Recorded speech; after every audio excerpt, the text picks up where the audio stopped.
ഇന്ന് ലോകത്ത് കാണുന്ന മുഴുവൻ മനുഷ്യരും ഒരു ആണിൽ നിന്നും ഒരു പെണ്ണിൽ നിന്നും രൂപം കൊണ്ടവരാണ് എല്ലാവരും. അതുപോലെ ഒരു ഭാര്യ ഭർത്താക്കന്മാർ എന്ന് പറയുന്നത് അവരിലൂടെയാണ് അടുത്ത തലമുറ രൂപം കൊള്ളാനുള്ളത്. വിവാഹത്തിന്റെ ലക്ഷ്യം എന്താണ് എന്ന് ഇസ്ലാമിക പണ്ഡിതന്മാർ വിശദീകരിക്കുന്നുണ്ട്. എന്താണ് വിവാഹത്തിന്റെ ലക്ഷ്യം? നമ്മൾ സാധാരണ മനസ്സിലാക്കുന്നത് പോലെ മനുഷ്യന്റെ ജനിതകമായ ഒരാവശ്യത്തിന്റെ പൂർത്തീകരണം മാത്രമാണോ വിവാഹം?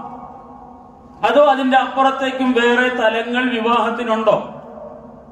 ഇസ്ലാം വിവാഹത്തെ കാണുന്നത് ഒരു ജനിതകമായ ആവശ്യത്തിന്റെ പൂർത്തീകരണം മാത്രമായിട്ടല്ല, അതിന്റെ അപ്പുറത്തേക്ക് നമ്മുടെയൊക്കെ ജീവിതത്തിന്റെ ഏറ്റവും വലിയ സന്തോഷമായി മാറേണ്ടുന്ന മക്കൾക്കും വേണ്ടിയിട്ടാണ് വിവാഹം കഴിക്കുന്നത്. ഈ ലോകത്തിലെ ഏറ്റവും വലിയ ലൗകികമായ സൗഭാഗ്യങ്ങൾ എന്താണ് എന്ന് പറയുന്നിടത്ത് ഖുർആനും സാമാന്യ ബുദ്ധിയുള്ളവരും എല്ലാം പറയുന്നത് സമ്പത്തും സന്താനങ്ങളും. ഈ രണ്ട് ഘടകങ്ങളാണ് ലൗകികമായ പ്രധാനപ്പെട്ട രണ്ട് അനുഗ്രഹങ്ങളാണ്. വേറെ എന്തുണ്ടായിട്ട് എന്താണ്? സന്താനങ്ങളില്ലാത്തവൻ നിരന്തരമായ ദുഃഖത്തിലാണ്. ഒരുപക്ഷെ സന്താനങ്ങൾ ഉള്ളവർക്ക് അത് മനസ്സിലായിക്കൊള്ളണമെന്നില്ല, അതില്ലാത്തവർക്ക് അതിന്റെ ദുഃഖം എന്താണെന്ന് മനസ്സിലാവും. ഇപ്പൊ മനുഷ്യന്റെ ഒരു ലൈംഗികമായ ആവശ്യത്തിന്റെ പൂർത്തീകരണം മാത്രമല്ല നിക്കാഹ്, വിവാഹം. ഇസ്ലാം വിവാഹത്തെ അങ്ങനെ മാത്രമായിട്ടല്ല കാണാം, അതിന്റെ ആവശ്യത്തിന്റെ ഒരു ഭാഗമാണ്. പക്ഷേ അടിസ്ഥാനപരമായി ഈ ലോകത്ത് ഒരു മനുഷ്യന് ലഭിക്കാനുള്ള ലൗകികമായ സൗഭാഗ്യങ്ങളുടെ സന്തോഷങ്ങളുടെ ഏറ്റവും പ്രധാനപ്പെട്ട ഘടകങ്ങളിൽ ഒന്നായ സന്താന സൗഭാഗ്യം വിവാഹത്തിന്റെ ഒരു ലക്ഷ്യമാണ്. അതുകൊണ്ടാണ് ഖുർറത അയ്യുനിൻ എന്ന് നല്ല അള്ളാഹുവിന്റെ നല്ല അടിമകൾ അങ്ങനെ ദുആ ചെയ്യുന്നത്. റബ്ബന ഹബ് ലനാ മിൻ അസ്വാജിനാ വദുർരിയാതിനാ ഖുർറത അയ്യുനിൻ. അള്ളാഹുവേ, മക്കളെ കാണുമ്പോ മനസ്സിന് ഒരു സന്തോഷം കിട്ടണം, കണ്ണിന് കുളിർമ കിട്ടണം. നല്ല മക്കൾ ജീവിതത്തിന്റെ എത്ര വലിയ സൗഭാഗ്യമാണ്. അപ്പൊ നല്ല സന്താനങ്ങൾ ഉണ്ടാവുക. എന്റെ ഈ ജീവിതകാലത്ത് ആ മക്കളെ കാണുമ്പോൾ എനിക്ക് സന്തോഷമാണ്. എന്റെ മരണത്തിന് ശേഷം ആ മക്കളുടെ ദുആയിലൂടെ എനിക്ക് ലഭിക്കുന്ന പരലോക ആനുകൂല്യങ്ങൾ, അതും വിവാഹത്തിന്റെ ലക്ഷ്യമാണ്. അഥവാ ഈ ഒരു ലോകം കൊണ്ട് മാത്രം അവസാനിക്കുന്നതല്ല, പരലോകത്തേക്കും കൂടെ നീണ്ടു നിൽക്കുന്ന ഒരു വലിയ ലക്ഷ്യം മുന്നിൽ കണ്ടിട്ടാണ് ഒരു മുസ്ലിം വിവാഹിതനാകുന്നത് എന്നർത്ഥം. ആ നിലയിൽ വിവാഹത്തെ കാണുന്നവരോട് റസൂലുള്ളാഹി സ്വല്ലല്ലാഹു അലൈഹി വസല്ലമ തങ്ങൾ നിർദ്ദേശിക്കുന്ന ഒന്ന് രണ്ട് കാര്യങ്ങളുണ്ട്. ഒന്ന്, നബി സല്ലല്ലാഹു അലൈഹി വസല്ലം പറഞ്ഞു, തുൻകഹുൽ മർഅതു ലിഅർബഇൻ.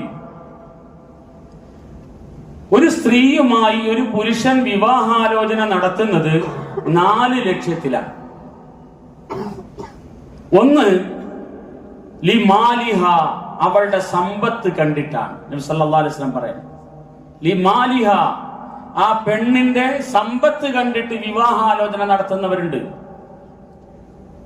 വലിഹസബിഹ, വലിയ തറവാടികളാണെന്ന് കണ്ടിട്ട് ആ തറവാട്ടിൽ നിന്നൊരു വിവാഹം കഴിച്ചാൽ അത് നാട്ടിലൊരു നല്ല സ്റ്റാറ്റസ് ആണ് എന്ന് വിചാരിച്ചിട്ട് അവിടെ ചെന്ന് വിവാഹാലോചന നടത്തുന്നവരുണ്ട്. വലി ജമാലിഹ, സൗന്ദര്യം നോക്കിയിട്ട് വിവാഹാലോചന നടത്തുന്നവരുമുണ്ട്. വലി ദീനിഹ, ദീനി നിഷ്ഠ, സ്വഭാവ സവിശേഷത, മൂല്യബോധം, ഇതെല്ലാം കണ്ടിട്ട് ഒരു സ്ത്രീയോട് വിവാഹാലോചന നടത്തുന്നവരുമുണ്ട്. ഇങ്ങനെ ഒരു സ്ത്രീയോടുള്ള വിവാഹാലോചനയ്ക്ക് 4 മാനദണ്ഡമാണ് ജനങ്ങൾ പൊതുവെ സ്വീകരിച്ചു വരുന്നത്. അതുകൊണ്ട് ഫഗ്ഫർ ബിദാത്തി ദീൻ, നീ ദീനുള്ള ഒരു പെണ്ണിനെ വിവാഹം കഴിക്കൂ എന്ന് റസൂലുള്ളാഹി സ്വല്ലല്ലാഹു അലൈഹി വസല്ലമ തങ്ങൾ പറയാം. മറ്റൊരു ഹദീസിൽ നമുക്ക് ഇങ്ങനെ വായിക്കാം, ലാ തസവ്വജു നിസാഅ ലിഹുസ്നിഹിന്ന, സൗന്ദര്യം നോക്കിയിട്ട് നിങ്ങൾ വിവാഹം കഴിക്കരുത്. ലാ തസവ്വജു നിസാഅ ലിഹുസ്നിഹിന്ന, സൗന്ദര്യം നോക്കി നിങ്ങൾ വിവാഹം കഴിക്കരുത്. ഫഅസാ ഹുസ്നുഹുന്ന അൻ യുർദിയഹുന്ന വലാ തസവ്വജൂഹുന്ന ലിഅംവാലിഹിന്ന അസാ അംവാലുഹുന്ന അൻ തുത്ഗിയഹുന്ന വലാകിൻ തസവ്വജൂഹുന്ന അലദ്ദീൻ വലഅമതുൻ സൗദാഉ ദാതു ദീനിൻ അഫ്ളൽ. സമ്പത്ത് ഒരുപക്ഷെ മനുഷ്യനെ തെറ്റായ വഴിയിലേക്ക് കൊണ്ടുപോകാം. സമ്പത്ത് കൂടുമ്പോ ഇല്ല മൻഷാ അല്ലാഹ്, ചില മനുഷ്യരുണ്ട് അപ്പോഴും വളരെ നല്ല നിലയിൽ സമ്പത്ത് വിനിയോഗിക്കുന്നവരും സമ്പത്തിനോടുള്ള ബാധ്യതകൾ മനസ്സിലാക്കി പ്രവർത്തിക്കുന്നവരുണ്ട്. എല്ലാവരും അങ്ങനെയാണെന്നല്ല. അതുകൊണ്ടാണ് നബി സ്വല്ലല്ലാഹു അലൈഹി വസല്ലം തങ്ങൾ പറഞ്ഞത് അസാ ഹുസ്നുഹുന്ന, ഒരുപക്ഷെ ആ സമ്പത്ത് അവരെ തെറ്റായ വഴിയിലേക്ക് കൊണ്ടുപോകാം. സൗന്ദര്യം, അതിനും ചില നമ്മൾ പ്രതീക്ഷിക്കാത്ത മാറ്റങ്ങൾ സൗന്ദര്യത്തിനും ഉണ്ടാകാം. അതുകൊണ്ട് നിങ്ങൾ വലാകിൻ തസവ്വജൂഹുന്ന അലദ്ദീൻ, ഒരു സ്ത്രീയുടെ ദീനിയായ അവസ്ഥ കണ്ടിട്ട് നിങ്ങൾ വിവാഹം കഴിക്കൂ. സൗന്ദര്യമില്ലാത്ത ദീനി നിഷ്ഠയുള്ള ഒരു പെണ്ണാണ് സൗന്ദര്യമുള്ള ദീനി നിഷ്ഠ ഇല്ലാത്ത സ്ത്രീയേക്കാൾ നിങ്ങൾക്ക് ഉത്തമം എന്ന് റസൂലുള്ളാഹി സല്ലല്ലാഹു അലൈഹി വസല്ലം പറയും. എന്നുവെച്ചാൽ ഇത് ചിലപ്പോൾ എല്ലാം ഒരുമിച്ച് ലഭിച്ചു എന്ന് വരാം. അങ്ങനെയുള്ളപ്പോൾ ഒഴിവാക്കേണ്ട ആവശ്യമൊന്നുമില്ല. സമ്പത്തിന് ദീനിയായ നിഷ്ഠയോടൊപ്പം ചിലപ്പോൾ സൗന്ദര്യം ഉണ്ടാകാം, സമ്പത്തുണ്ടാകാം, നല്ല ഉന്നതമായ കുടുംബത്തിൽ പിറന്ന അന്തസ്സായി ജീവിക്കുന്നവരാകാം. ഇതെല്ലാം ഒരുപക്ഷെ ചേർന്ന് കിട്ടാം. പരസ്പര വിരുദ്ധമായ സ്വഭാവങ്ങളല്ല ഇത്, പരസ്പരം ഒരുമിച്ച് ചേരാൻ സാധ്യതയുള്ള സ്വഭാവമാണ്. എന്നാലും നിങ്ങൾ ഒരു മാനദണ്ഡം നിശ്ചയിക്കുമ്പോൾ ദീനുള്ള ഒരു സ്ത്രീയെ നിങ്ങൾ വിവാഹം കഴിക്കൂ എന്ന് റസൂലുള്ളാഹി സ്വല്ലല്ലാഹു അലൈഹി വസല്ലം പറയും. സഹോദരങ്ങൾ, ഒരു ഇണയെ തെരഞ്ഞെടുക്കുമ്പോൾ ഞാൻ നേരത്തെ പറഞ്ഞതുപോലെ ജീവിതത്തിന്റെ ഏറ്റവും വലിയ സൗഭാഗ്യങ്ങളിൽ ഒന്നാണ് നല്ല സന്താനങ്ങൾ. ദീനീ നിഷ്ഠയുള്ള നല്ല സ്വഭാവ ഗുണങ്ങളുള്ള സന്താനങ്ങൾ ഒരു മനുഷ്യ ജീവിതത്തിന്റെ ഏറ്റവും വലിയ സൗഭാഗ്യങ്ങളിൽ ഒന്നാണ്. ഇസ്ലാം വിവാഹത്തിന്റെ ലക്ഷ്യമായി കാണുന്ന കാര്യങ്ങളിൽ ഒന്നും കൂടെയാണ് നല്ല സന്താനങ്ങൾ. അങ്ങനെ ഒരു നല്ല ലക്ഷ്യത്തിൽ നിങ്ങൾ ഒരു വിവാഹ ബന്ധത്തിലേക്ക് കടക്കുമ്പോൾ, നിങ്ങളുടെ മകന് ഒരു ഇണയെ നിങ്ങൾ അന്വേഷിക്കുമ്പോൾ, നിങ്ങളുടെ മകൾക്കൊരു ഇണയെ നിങ്ങൾ അന്വേഷിക്കുമ്പോൾ ദീനുള്ള ഒരു ഭർത്താവിനെ അല്ലെങ്കിൽ ഒരു ഭാര്യയെ നിങ്ങൾ അന്വേഷിക്കൂ എന്ന് റസൂലുള്ളാഹി സല്ലല്ലാഹു അലൈഹി വസല്ലം പറയാം. വേറൊരു വചനത്തിൽ നമുക്കിങ്ങനെ കാണാം, ഒരു സ്ത്രീ ഒരു ഭർത്താവിനെ തെരഞ്ഞെടുക്കേണ്ടത് എങ്ങനെയാണ്. ഇവിടെ നമ്മൾ പറഞ്ഞത് ഒരു പുരുഷൻ തന്റെ ഇണയെ തെരഞ്ഞെടുക്കേണ്ടത് എങ്ങനെയെന്നാണ്. ഇനി ഒരു സ്ത്രീ എങ്ങനെ വേണം തന്റെ ഇണയെ തെരഞ്ഞെടുക്കാൻ? നബി സല്ലല്ലാഹു അലൈഹി വസല്ലം പറയുകയാണ്, ഇദാ ജാഅകും മൻ തർദൗന ദീനഹു വഖുലുഖുഹു ഫൻകിഹൂഹു വഇല്ലാ തഫ്അലൂഹു തകുൻ ഫിത്നത്തുൻ ഫിൽ അർളി വഫസാദുൻ അരീദ്. നിങ്ങളോട് ഒരു വിവാഹ ആലോചനയുമായി വന്നത് ഒരു ദീനീ ബോധമുള്ള നല്ല സ്വഭാവ ഗുണങ്ങളുള്ള ഒരു യുവാവാണെങ്കിൽ നിങ്ങൾ ആ യുവാവിന് നിങ്ങളുടെ മക്കളെ വിവാഹം കഴിച്ചു കൊടുക്കൂ. ഇദാ ജാഅകും, നിങ്ങളുടെ മക്കളുടെ വിവാഹാലോചനയുമായി നിങ്ങളുടെ അടുക്കലേക്ക് വരുന്നത് മൻ തർലൗന ദീനഹു വഖുലുഖഹു, അദ്ദേഹം ഒരു നല്ല വിശ്വാസിയാണ്, അതിനോടൊപ്പം നല്ല മര്യാദയോടുകൂടി സമൂഹത്തിൽ ജീവിക്കുന്നവരാണ്. സമൂഹത്തിന്റെ ഇടയിൽ ജീവിക്കുമ്പോൾ പാലിക്കേണ്ടുന്ന മര്യാദകളുണ്ട്, ആചാര മര്യാദകളുണ്ട്, ജീവിത മര്യാദകളുണ്ട്, ഒരു സംസ്കാരമുണ്ട്.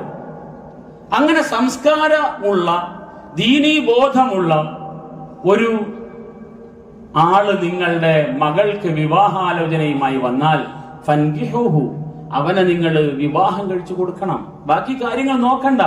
ദീനീ ബോധമുണ്ടെങ്കിൽ, സ്വഭാവ മേന്മയുണ്ടെങ്കിൽ അവൻ നിങ്ങളുടെ മകളെ വിവാഹം കഴിക്കാൻ യോഗ്യനാണ്. അതിന്റെ അപ്പുറത്തേക്കുള്ള കാര്യങ്ങൾ നോക്കേണ്ടതില്ല എന്ന് റസൂലുള്ളാഹി സ്വല്ലല്ലാഹു അലൈഹി വസല്ലം പറയാം. ഇവിടെ ഞാൻ നേരത്തെ പറഞ്ഞതുപോലെ ദീനിനോടൊപ്പം സാമ്പത്തിക സ്ഥിതിയുള്ളവരാകാം, അല്ലെങ്കിൽ സൗന്ദര്യമുള്ളവരാകാം. ഇത് പരസ്പര വിരുദ്ധമായ സ്വഭാവങ്ങളല്ല. ഇതെല്ലാം കൂടെ ഒരുമിച്ച് ചേർന്ന് നിങ്ങൾക്ക് കിട്ടുന്നില്ല എന്ന് വരുമ്പോ നിങ്ങൾ അവിടെ പരിഗണിക്കേണ്ടത് ഒരു ഇണയായി പരിഗണിക്കാൻ യോഗ്യൻ, ദീനീ ബോധമുള്ളവനാണ് എന്ന് മഹാനായ റസൂലുള്ളാഹി സല്ലല്ലാഹു അലൈഹി വസല്ലമ തങ്ങൾ നമ്മളോട് പറഞ്ഞുതരാം. ഇപ്പൊ ചുരുക്കത്തില് രണ്ടു ഭാഗവും നബി സല്ലല്ലാഹു അലൈഹി വസല്ലം പറഞ്ഞു. നിങ്ങളിൽപ്പെട്ട ഒരു പുരുഷന് ഒരു വിവാഹം വേണ്ടി വരുമ്പോ, ഒരു സ്ത്രീക്ക് ഒരു വിവാഹം വേണ്ടി വരുമ്പോ അവർക്ക് ഏറ്റവും യോജിച്ച ഇണകൾ ആരാണ് എന്ന് നബി സല്ലല്ലാഹു അലൈഹി വസല്ലം പറയുന്നത് ദീനീ ബോധമുള്ള, സ്വഭാവ മര്യാദകളുള്ള ഈ രണ്ട് കാര്യങ്ങളെ മുന്നിൽ വെച്ചുകൊണ്ട് നിങ്ങൾ വിവാഹം കഴിക്കും. സഹോദരങ്ങളെ, മറ്റു പല മാനദണ്ഡങ്ങളും വെച്ച് നടക്കുന്ന വിവാഹങ്ങൾ പൊടിപൊടിക്കുന്ന ഒരു കാലമാണിത്. അല്പായുസ്സുകളാണ് പലപ്പോഴും വിവാഹങ്ങൾ, അല്പായുസ്സുകളാണ്. പിന്നെ അതുമായി ബന്ധപ്പെട്ട അവര് പോലും അറിയാത്ത കഥകള് വായിച്ച് രസിക്കുകയാണ് ലോകം. ഇത് ഒന്നല്ല, ഒരുപാട് വട്ടം നമ്മൾ കണ്ടും കേട്ടുകൊണ്ടിരിക്കുകയാണ്. ഒരു കുടുംബത്തിൽ വളർന്നു വരേണ്ടുന്നത് നല്ല സംസ്കാരമുള്ള മക്കളാണെങ്കിൽ അങ്ങനെയുള്ള മക്കൾ ഉണ്ടാകാൻ, മക്കളെ അങ്ങനെ പാകപ്പെടുത്തിയെടുക്കാൻ, തർബിയത്ത് കൊടുക്കാൻ യോഗ്യതയുള്ള ഇണകളെ നിങ്ങൾ കണ്ടെത്തൂ. അല്ലാഹു സുബ്ഹാനഹു വ തആല വിശുദ്ധ ഖുർആനിലൂടെ പറയുന്നുണ്ട്, വൽ ബലദു ത്വയ്യിബു യഖ്റുജു നബാതുഹു ബിഇദ്നി റബ്ബിഹി വല്ലദീ ഖബസ ലാ യഖ്റുജു ഇല്ലാ നകിദ. നല്ല ഭൂമിയിലാണ് നല്ല വിളവുകൾ ഉണ്ടാവുക. ഉൽപാദനക്ഷമതയുള്ള നല്ല ഭൂമിയിൽ നല്ല വിളവുകൾ ഉണ്ടാവും. അതല്ലാത്ത സ്ഥലങ്ങളിലോ നിങ്ങളത് പ്രതീക്ഷിക്കണ്ട. ഒരു ഭാര്യയും ഭർത്താവും ഇണകളായി ജീവിക്കുന്ന രണ്ടുപേർ നല്ല ദീനീ ബോധമുള്ളവരാണ്, ഒരു സാമൂഹിക ബോധമുള്ളവരാണ്, എങ്ങനെയാണ് അയൽവാസിയോട് പെരുമാറേണ്ടെന്നുള്ള ബോധമുള്ളവരാണ്, ഏതെല്ലാം തരത്തിലാണ് മക്കളെ പരിപാലിക്കേണ്ടത് എന്ന് ബോധമുള്ളവരാണ്. അങ്ങനെയുള്ള വീട്ടിൽ വളർന്നു വരുന്ന മക്കൾ അതിന്റെ ഗുണമുള്ളവരായിരിക്കും, അതേ മൂല്യമുള്ളവരായിരിക്കും. നല്ല ഇടങ്ങളിൽ നല്ലത് വളർന്നു വരും, മോശം ഇടങ്ങളിൽ നിന്നും നല്ലത് വളർന്നു വരും എന്നുള്ള പ്രതീക്ഷ വേണ്ട എന്ന് വിശുദ്ധ ഖുർആനാണ് നമ്മളോട് പറഞ്ഞു തരുന്നത്. സഹോദരങ്ങളെ, വിവാഹം എന്ന് പറയുന്നത് ഒരു വലിയ ഉത്തരവാദിത്വമാണ്. അത് ജീവിതത്തിന്റെ ഒരു നേരം പോക്കല്ല, വലിയ ഉത്തരവാദിത്വത്തോടുകൂടി കാണേണ്ടുന്ന ഒരു കാര്യമാണ്. ഒരു ജീവിത പങ്കാളിയെ സ്വന്തം ജീവിതത്തിലേക്ക് കൂട്ടിക്കൊണ്ടുവരുന്ന ഒരു ആണ് അല്ലെങ്കിൽ ഒരു പെണ്ണ് സ്വന്തം ജീവിതത്തിന്റെ ഒരു നല്ല പാതിയെ തിരഞ്ഞെടുക്കാൻ, ആ ജീവിതത്തിന്റെ സന്തോഷങ്ങളിൽ പങ്കാളിയാകാൻ പറ്റിയ ഒരാൾ, ദുഃഖങ്ങളിൽ പങ്കാളിയാകാൻ പറ്റിയ ഒരാൾ, ജീവിതത്തിന്റെ എല്ലാ സന്ദർഭങ്ങളിലും ഒപ്പം ചേർന്ന് നിൽക്കേണ്ടുന്ന, ഇണയായി നിൽക്കേണ്ടുന്ന, തുണയായി നിൽക്കേണ്ടുന്ന ഒരാൾ, അങ്ങനെ ഒരാളെ കണ്ടെത്തുമ്പോ അത് ദീനീ ബോധമുള്ള ഒരാളാകണം എന്ന് വളരെ കൃത്യമായ ഭാഷയിൽ റസൂലുള്ളാഹി സ്വല്ലല്ലാഹു അലൈഹി വസല്ലം നമ്മെ പഠിപ്പിക്കുന്നുണ്ട്. നബി സല്ലല്ലാഹു അലൈഹി വസല്ലം പറഞ്ഞതായി ചില വചനങ്ങളിൽ നമുക്കിങ്ങനെ കാണാം. ഇന്നലെ കഴിഞ്ഞ ആഴ്ച ഞാൻ ആ ഹദീസ് ചെറുതായി ഒന്ന് സൂചിപ്പിച്ചിരുന്നു. പരസ്പരം ദീനീ കാര്യത്തിൽ എങ്ങനെ സഹായികളാകണം ഇണകൾ എന്നതിനെ സംബന്ധിച്ച്. രാത്രിയിൽ ഉറക്കിൽ നിന്നും ഉണർന്ന് എഴുന്നേറ്റ് നമസ്കരിക്കുന്ന, ഇണയെ വിളിച്ചുവിടുന്ന ഒരു കുടുംബം, അതിൽ നിന്നും വളർന്നു വരുന്നത് അങ്ങനെയുള്ള മക്കളായിരിക്കും. അതുപോലെ സലഫു സാലിഹീങ്ങളുടെ ചരിത്രത്തിൽ നമുക്ക് കാണാൻ കഴിയും. വീട്ടിൽ നിന്നും ആണുങ്ങൾ പുറത്തേക്ക് ഇറങ്ങി പോകുന്ന സമയത്ത് സ്ത്രീകൾ പറഞ്ഞു കൊടുക്കുമായിരുന്നു, നിങ്ങൾ ഹലാലായ സമ്പാദ്യം മാത്രമേ ഈ വീട്ടിലേക്ക് കൊണ്ടുവരാവൂ, ഹറാമായ ഒന്നും ഈ വീട്ടിൽ കൊണ്ടുവരരുത് എന്ന് പറയുന്നത് സ്വന്തം ഇണയാണ്, സ്വന്തം ഭാര്യയാണ്. അഥവാ ഭർത്താവിന്റെ ഇല്ലായ്മയോട് സഹകരിക്കാൻ തയ്യാറുള്ള ഒരു ഭാര്യ, പട്ടിണി കിടക്കാൻ തയ്യാറുള്ള ഒരു ഭാര്യ, ഹലാലായ മാർഗത്തിലൂടെ കിട്ടുന്നത് മാത്രം കൊണ്ടുവന്നാൽ മതി, അതല്ലാത്തത് ഇങ്ങോട്ട് കൊണ്ടുവരണ്ട. പട്ടിണി കിടക്കാൻ ഞാൻ തയ്യാറാണ്, പട്ടിണി കിടക്കാൻ തയ്യാറായ നിലയിൽ നമ്മുടെ മക്കളെ നമ്മൾ തർബിയത്ത് ചെയ്ത് വളർത്തിയിട്ടുണ്ട്. അതുകൊണ്ട് മക്കള് പട്ടിണി കിടക്കാൻ തയ്യാറാണ്. പക്ഷെ നരകത്തിന്റെ തീ അനുഭവിക്കാൻ നമുക്ക് സാധിക്കില്ല, അത് സഹിക്കാൻ നമുക്ക് കഴിയില്ല. ഈ ലോകത്തെ പട്ടിണിയേക്കാൾ കടുപ്പം നരകത്തിന്റെ തീയാണെന്ന് മനസ്സിലാക്കിയിട്ട് സ്വന്തം ഇണയോട് പറയുന്നു, ഉപദേശിക്കുന്നു, ഹലാലായ വഴിയിലൂടെ ഉള്ളത് മാത്രം കൊണ്ടുവന്നാൽ മതി, അതല്ലാത്തത് ഇങ്ങോട്ട് കൊണ്ടുവരണ്ട എന്ന് പറയുന്ന, ദീൻ കാര്യത്തിൽ ഒപ്പം ചേർന്ന് നിൽക്കുന്ന, ദീൻ കാര്യത്തിൽ സമ്പൂർണമായ സഹകരണം പ്രഖ്യാപിക്കുന്ന ഇണകൾ, അങ്ങനെയുള്ള ഇണകളിൽ നിന്നും ആ മൂല്യമുള്ള മക്കൾ വളർന്നു വരും. വേറെ ഏതിനെ തന്റെ മക്കളുടെ ഇണയാക്കാൻ മാനദണ്ഡമായി നമ്മൾ സ്വീകരിച്ചാലും ഈ ഒരു അനുഗ്രഹപൂർണമായ കുടുംബ ജീവിതത്തിലേക്ക് എത്താൻ അവർക്ക് കഴിയില്ല. ഇന്നത്തെ അവസ്ഥ എന്താണ്? ഏത് വഴിയാണെങ്കിലും തരക്കേടില്ല, പത്രാസോടുകൂടി ജീവിക്കണം എന്ന് ചിന്തിക്കുന്ന പുതിയ തലമുറ. ഹറാമായ വഴിയിലൂടെ ഉണ്ടാക്കിയിട്ടാണെങ്കിലും തരക്കേടില്ല, പത്രാസിനൊരു കുറവും വരരുത്, തന്റെ കുടുംബത്തിലെ മറ്റംഗങ്ങളെക്കാൾ ഞാൻ മോശമായി പോകരുത്, നമ്മളുടെ അയൽവാസികളെക്കാൾ ഞാൻ മോശമായി പോകരുത്, എന്റെ വീട് അതിനേക്കാൾ മോശമായി പോകരുത്. ഏത് വഴിയിലൂടെയാണെങ്കിലും തെറ്റില്ല, പത്രാസിന് കുറവ് വരുത്താൻ പറ്റില്ല എന്ന് വിചാരിക്കുന്ന പുതിയ തലമുറയോട് റസൂലുള്ളാഹി സ്വല്ലല്ലാഹു അലൈഹി വസല്ലമ തങ്ങള് ഒരു ജീവിത മൂല്യം പറഞ്ഞു കൊടുക്കുന്നിടത്ത് പറയുന്നത്, ഇല്ലായ്മകളോട് ഒട്ടിച്ചേർന്ന് നിൽക്കാൻ പാകപ്പെട്ട ദീനീ ബോധമുള്ള ഇണകളെ നിങ്ങൾ തെരഞ്ഞെടുത്താൽ അതിലൂടെ ഖുർറത്തു ഐനായ മക്കൾ നിങ്ങൾക്കുണ്ടാകും. അതിലൂടെ റബ്ബിർഹംഹുമാ കമാ റബ്ബയാനി സഗീറ, അല്ലാഹുവേ എന്റെ ചെറിയ പ്രായത്തിൽ എനിക്ക് സ്നേഹം തന്ന് എന്നോട് കരുണ ചെയ്ത് ദീനിയായ ബോധത്തോടുകൂടി എന്നെ വളർത്തിയെടുത്തതുപോലെ, ആ എന്നെ വളർത്തുന്ന സമയത്ത് എന്നോട് എന്റെ ഉമ്മയും ഉപ്പയും കാണിച്ച കാരുണ്യം പോലെ, അതേപോലെ കാരുണ്യം എന്റെ ഉപ്പയോടും ഉമ്മയോടും നീ ചെയ്യണേ എന്ന് അവർക്ക് വേണ്ടി ദുആ ചെയ്യുന്ന മക്കൾ നിങ്ങൾക്കുണ്ടാകണമെങ്കിൽ ഈ നിലയിൽ കൂടി വളർന്നു വരുന്ന മക്കളാകണമെന്ന് മഹാനായ റസൂലുള്ളാഹി സ്വല്ലല്ലാഹു അലൈഹി വസല്ലമ തങ്ങള് നമ്മളോട് പറഞ്ഞു തരികയാണ്. ചുരുക്കത്തിൽ ഒരു വിവാഹ ജീവിതം ഏതെല്ലാം നിലയിൽ അർത്ഥപൂർണമാകണം എന്ന് മഹാനായ റസൂലുള്ളാഹി സ്വല്ലല്ലാഹു അലൈഹി വസല്ലം നമ്മളോട് പറഞ്ഞു തരുന്നുണ്ട്. ശരിയായ ഒരു ജീവിത മര്യാദ ശീലിച്ച ഒരു കുടുംബത്തിൽ നിന്നും അതുപോലുള്ള മക്കളുണ്ടായി വരും. ഒരു ഭർത്താവിന് അല്ലെങ്കിൽ ഒരു കുടുംബത്തിലെ അംഗങ്ങൾക്കുണ്ടാകേണ്ടുന്ന വളരെ പ്രധാനപ്പെട്ട ഒരു കാര്യം റസൂലുള്ളാഹി സ്വല്ലല്ലാഹു അലൈഹി വസല്ലമ തങ്ങൾ പറഞ്ഞു, അള്ളാഹുവിനെ ഭയമുള്ളവരായിരിക്കണം. ഭാര്യയും ഭർത്താവും അള്ളാഹിനെ ഭയമുള്ളവരായിരിക്കണം. ഭർത്താവിന്റെ അസാന്നിധ്യത്തില് ഞാനിപ്പോ സ്വതന്ത്രയാണ്, എന്തുമാകാം എന്ന് വിചാരിക്കുന്ന ഒരു ഇണയെ കൊണ്ട് ജീവിതത്തിൽ സ്വൈര്യം കിട്ടില്ല.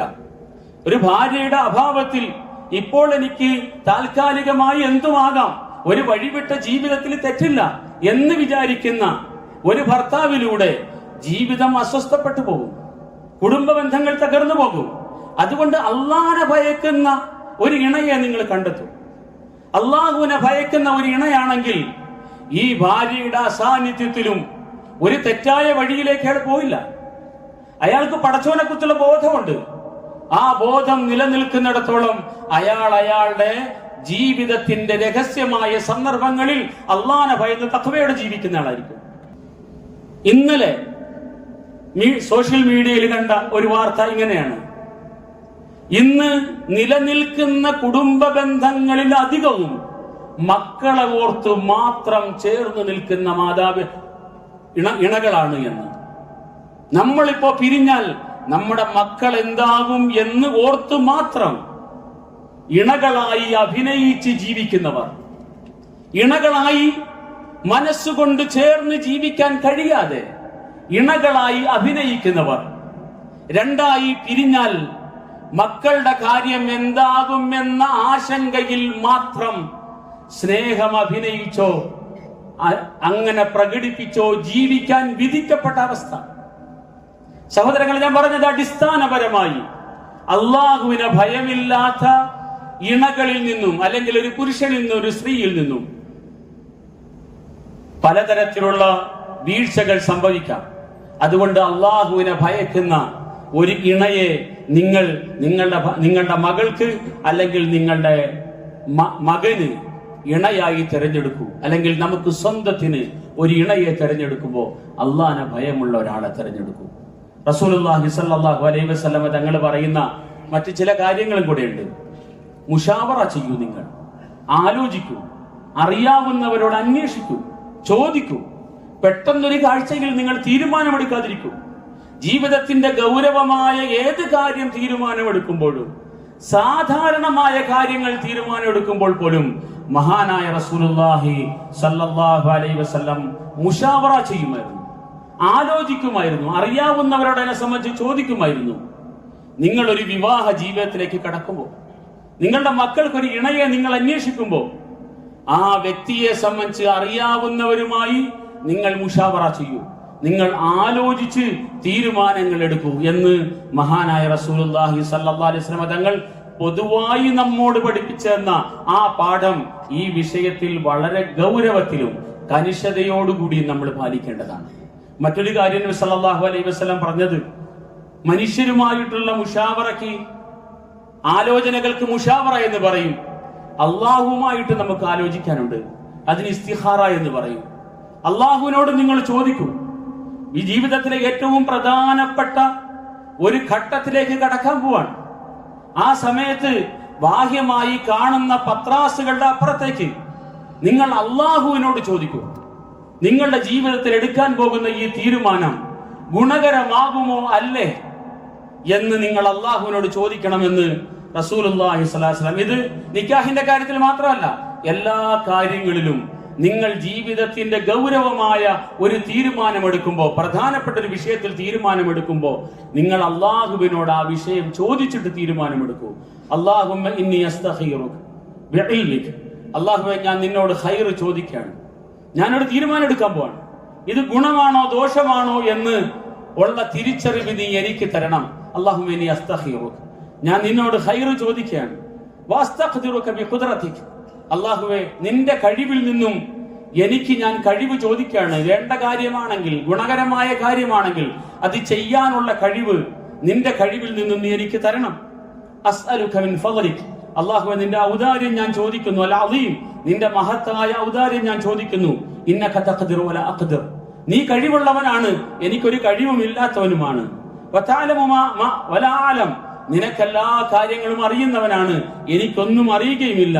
അന്ത അല്ലാമുൽ ഗുയൂബ്, നീയാണല്ലോ രഹസ്യങ്ങളെല്ലാം അറിയുന്നവൻ. അല്ലാഹുമ്മ ഇൻ കുന്ത തഅലം, അല്ലാഹുവേ നീ അറിയുന്നുവെങ്കിൽ, ഇന്ന ഹാദൽ അംറ, ഈ കാര്യം, ഖൈറുൻ ലി, എനിക്ക് ഗുണകരമാണ് എന്ന്, ഈ ഒരു വിവാഹം എനിക്ക് ഗുണകരമാണ് എന്ന്, എന്റെ മക്കൾക്ക്, എന്റെ മകന് അല്ലെങ്കിൽ മകൾക്ക് ഗുണകരമാണ് എന്ന് അല്ലാഹുവേ നീ അറിയുന്നു എങ്കിൽ, ഫിദീനി, എന്റെ ദീൻ കാര്യത്തിൽ, വമആശി, എന്റെ ദുനിയാവിന്റെ കാര്യത്തിൽ, വആഖിബതി അംരി, ഏതൊരു കാര്യത്തിനും അതിന്റെ ഒരു പര്യവസാനമുണ്ട്. ആദ്യത്തിന്റെ തുടക്കത്തിന്റെ അവസ്ഥകളായിരിക്കില്ല, ക്രമേണ അതിന്റെ സ്വഭാവങ്ങളൊക്കെ മാറി മാറി വരും.